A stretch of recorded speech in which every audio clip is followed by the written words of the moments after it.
La cara es la porción de la cabeza que se observa en una visión frontal o anterior, es decir, todas las estructuras situadas por delante del oído externo y entre la línea de inserción del cabello y la punta del mentón. El término facies hace referencia al aspecto de la cara.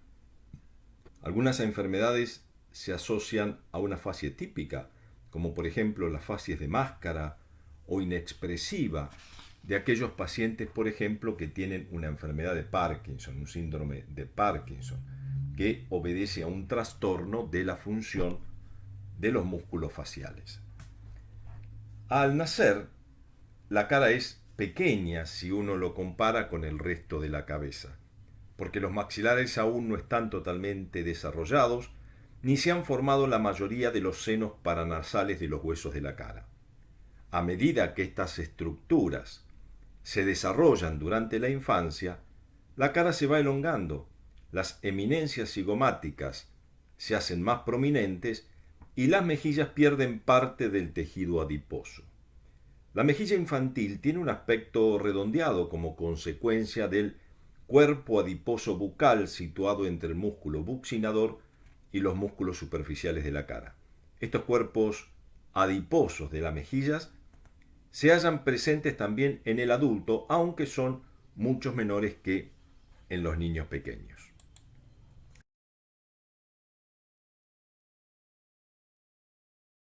Los músculos de la cara son los músculos de la expresión facial y que están situados en el tejido subcutáneo y se insertan en la piel de la cara.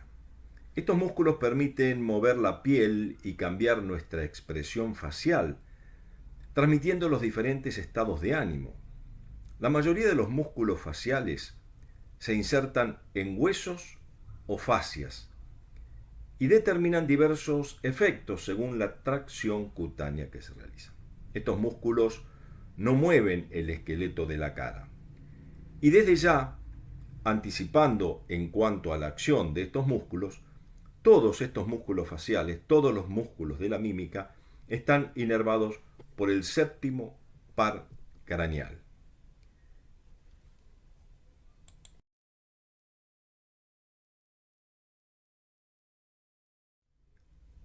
La cara no posee una fascia profunda característica y por otra parte, la fascia superficial que está situada entre las inserciones cutáneas de los músculos faciales es un poco laxa. Por este motivo, todas aquellas heridas que se producen en la cara tienden a abrirse, a separarse ampliamente.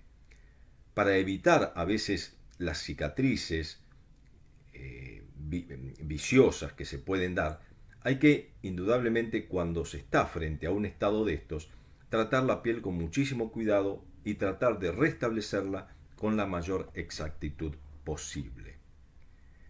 Y entramos así a empezar a ver los músculos de la mímica. Y los primeros que vamos a ver son estos músculos, que son los músculos de la frente. El músculo frontal u occipito frontal junto con la aponeurosis epicránea. El músculo frontal forma parte del músculo del cuero cabelludo denominado occipito frontal. El músculo frontal eleva las cejas produciendo una mirada de sorpresa. Asimismo provoca las arrugas transversales de la frente al fruncir el ceño. Vemos por el otro lado los dos músculos frontales en este otro punto. Estos músculos frontal y occipital están unidos en continuidad por lo que es la aponeurosis epicránea, que no hace más que darle toda una cobertura al cráneo en lo que juntamente con estos músculos frontales y occipitales.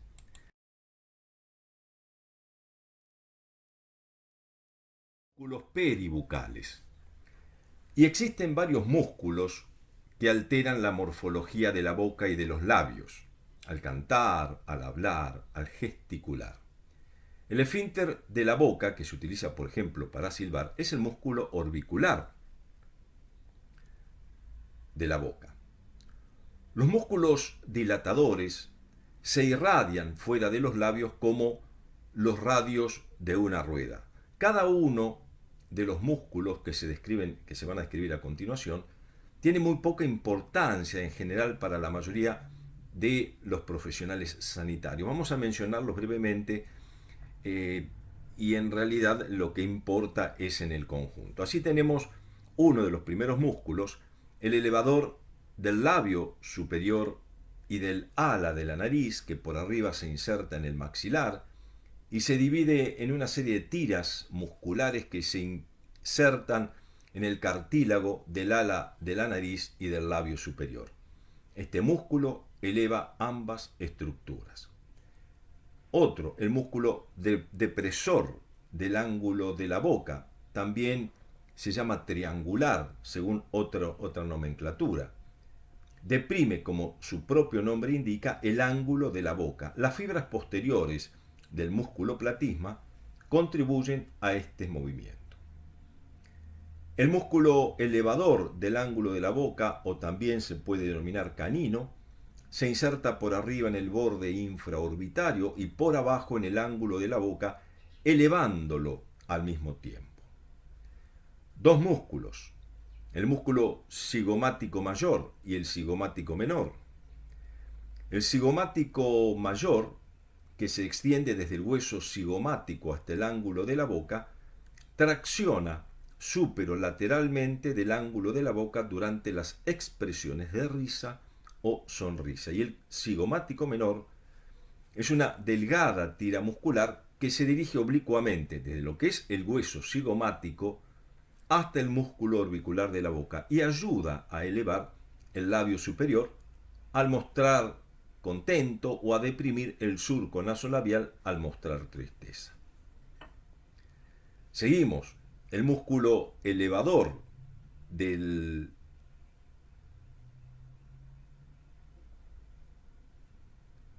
labio superior, que desciende desde el borde infraorbitario hasta el labio superior, eleva y produce una eversión del labio superior. El músculo mental es otro de los músculo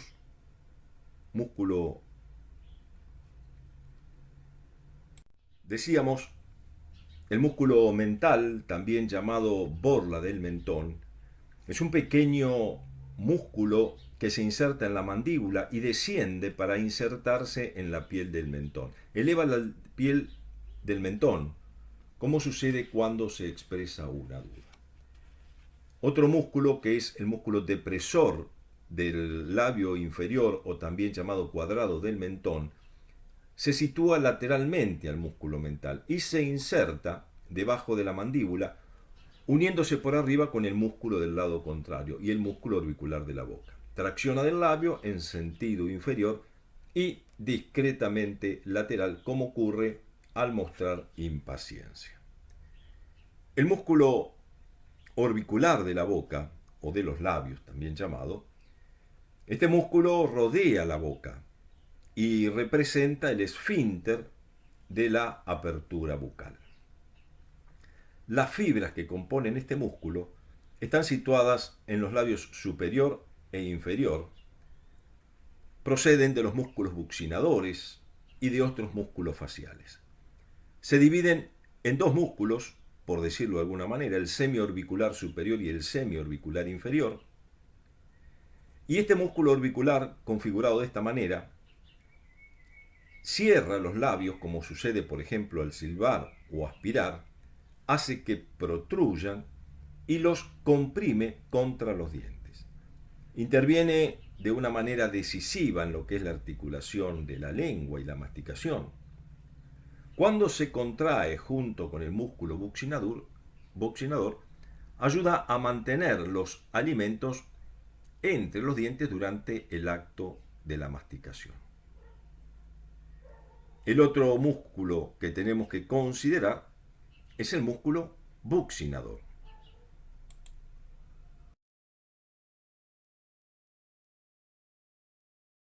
El buccinador es el músculo que forma la pared lateral de la boca.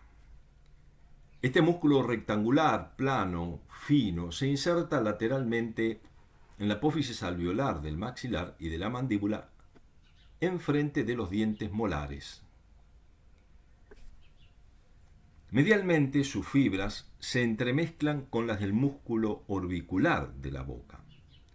El buccinador, en cuanto a su función, ayuda a la masticación y a la deglución al comprimir las mejillas contra los molares durante la masticación, introduciendo el alimento entre las caras oclusales de los dientes.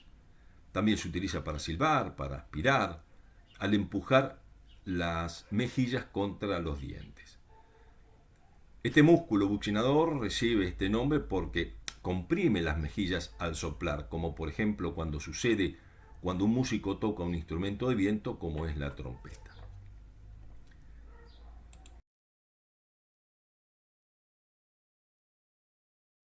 Ahora a estos músculos que son los músculos peripalpebrales, aquellos músculos que están ubicados alrededor del globo ocular. Y la función de estos músculos, la función de los párpados fundamentalmente, consiste en proteger al ojo de las lesiones y de los excesos de luz.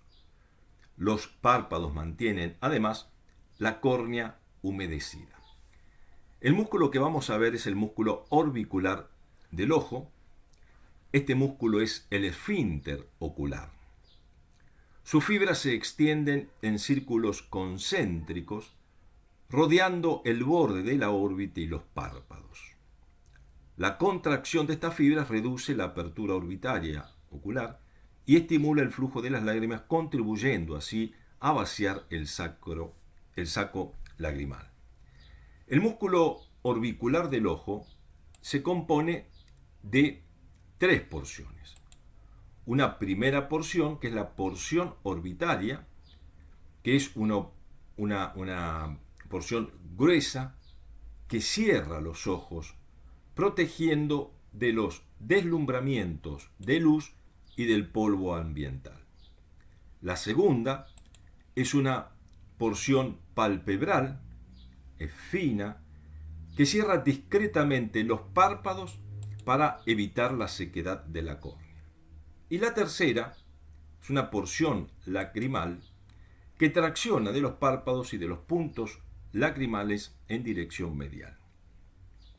Esta porción está situada en la profundidad de la porción palpebral y suele considerarse parte de ella.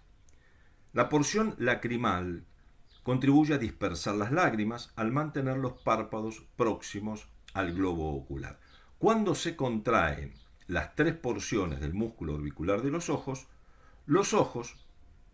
se ocluyen con firmeza y se arruga la piel adyacente. Estas arrugas también ocurren cuando una persona examina algo con detenimiento.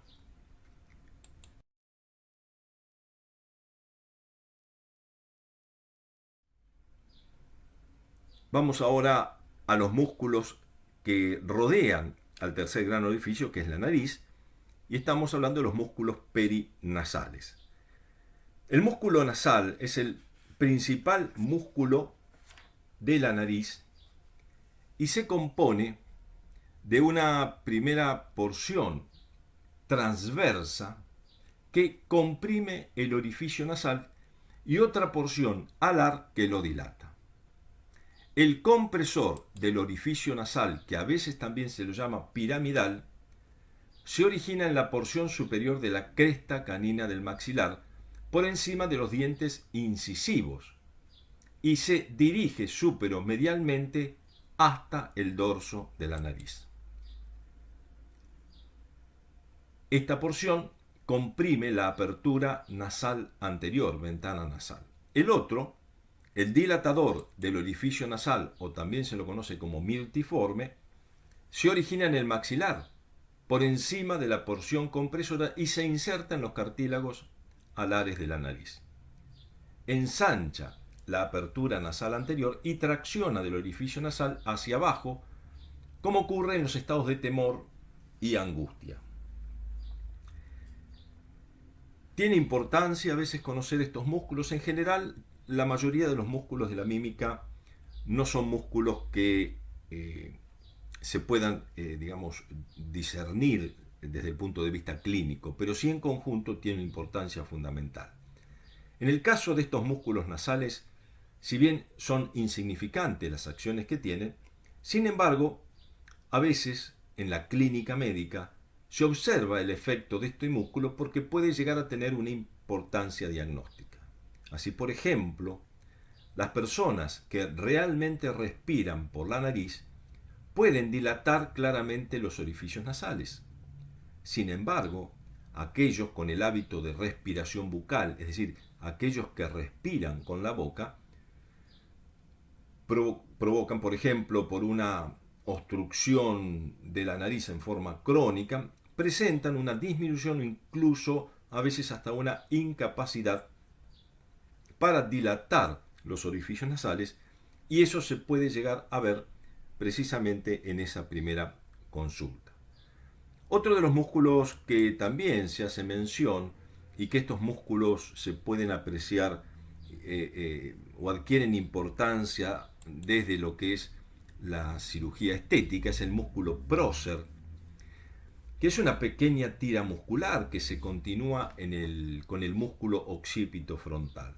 Se dirige desde la frente, pasando por el puente de la nariz, en donde se inserta en la piel que está situada por encima de la glabela.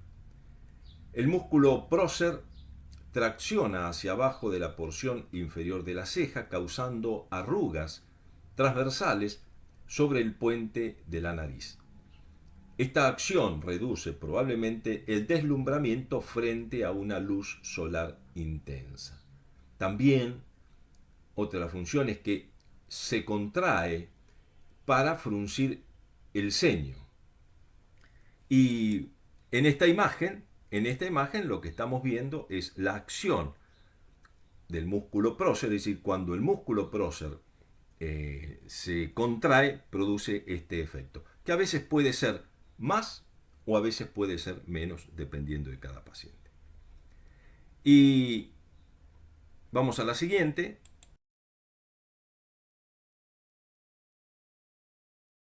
Más general es para llegar a ver lo que es la inervación de todos estos músculos faciales.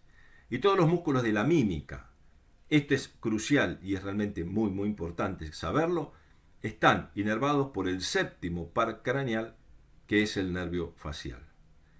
Nervio que, saliendo del agujero estilomastoideo de la base de cráneo, tiene una relación muy importante con la glándula parótida, la atraviesa, y en el espesor de la glándula parótida empieza a dar todas sus ramas terminales, que se dividen básicamente en ramas temporofaciales y cervicofaciales, y que desde allí, a nivel del borde anterior de la glándula parótida, comienza a dispersarse por cada uno de los músculos de la mímica.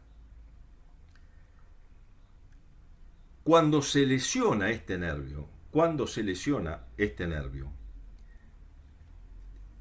se puede apreciar que la facie toma otra característica en la cara, distintas afecciones.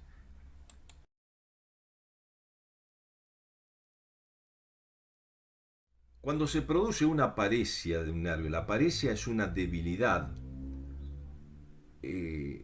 o bien se puede producir una parálisis, y eso significa una desaparición de los movimientos voluntarios, de todos o de parte de los músculos faciales del lado afectado puede ocurrir.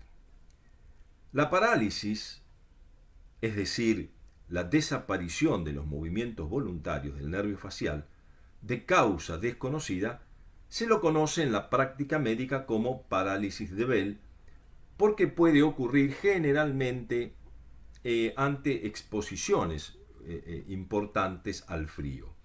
La causa más frecuente de esa parálisis de Bell es la inflamación del nervio facial cerca del orificio estilomastoideo, del orificio de salida de la base de cráneo.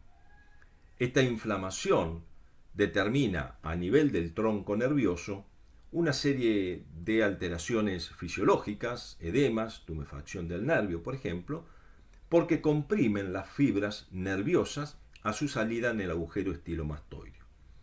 Los pacientes que tienen esta parálisis facial no pueden cerrar los ojos, ni tampoco los párpados del lado afectado, así también como que el ojo del mismo lado no se lubrica adecuadamente, y estas personas son incapaces de silbar o tocar un instrumento de viento o masticar eficazmente. Con la debilidad o la parálisis también afecta al músculo buccinador. Los alimentos y la saliva escapan fuera de la boca o se acumulan en el vestíbulo. Y las líneas de expresión de la piel de la cara producidas por los músculos faciales se borran. La distorsión facial se debe a la contracción de los músculos contralaterales no lesionados. Esto es simplemente esta última parte para advertir o para ver cuál es la importancia que tienen conocer estos músculos en forma general, recordar fundamentalmente la inervación por el séptimo par craneal, que es de crucial importancia. Así que con esto damos por finalizada la exposición de los músculos de la mímica. Muchas gracias.